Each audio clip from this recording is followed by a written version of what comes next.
Shalom, Bapak Ibu yang terkasih dalam Tuhan kita Yesus Kristus. Akhir-akhir ini ada satu hal yang sangat mengganggu bagi kita saat menjelang peringatan Hari Pencurahan Roh Kudus. Berkaitan dengan karunia-karunia roh, khususnya karunia berbahasa roh atau bahasa lidah, yang menjadi perdebatan dalam gereja dan semakin tajam. Sehingga para pengikut Kristus saat ini mulai memposisikan dirinya masing-masing terhadap perolehan karunia-karunia roh, dan menganggap Tuhan kita sebagai satu pribadi yang sangat legalistik, sehingga membatasi pemberian karunia-karunia itu bagi setiap orang percaya sesuai panggilannya. Perdebatan ini makin tajam ketika muncul dua pandangan yang saling bertentangan. Pandangan pertama, bahwa karunia bahasa lidah ini hanya diperoleh orang-orang tertentu dalam misi penginjilan dan tidak diberikan pada setiap orang yang meminta, karena masing-masing telah diberikan karunia-karunia lain, selain karunia bahasa lidah.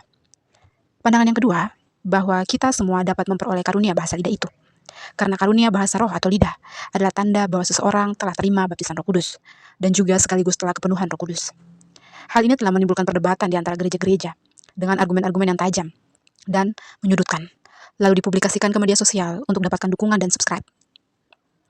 Bapak Ibu, respon dan reaksi yang kita buat saat ini akan dipertanggungjawabkan kelak.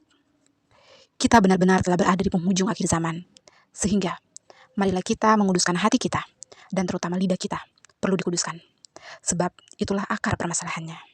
Lalu muncullah pertanyaan, kenapa kita belum bisa berbahasa lidah sampai hari ini? Jawabannya, karena lidah kita tidak kudus dan perlu dikerat. Di dalam Amsal 10 ayat 31 berbunyi, mulut orang benar mengeluarkan hikmat, tetapi lidah bercabang akan dikerat.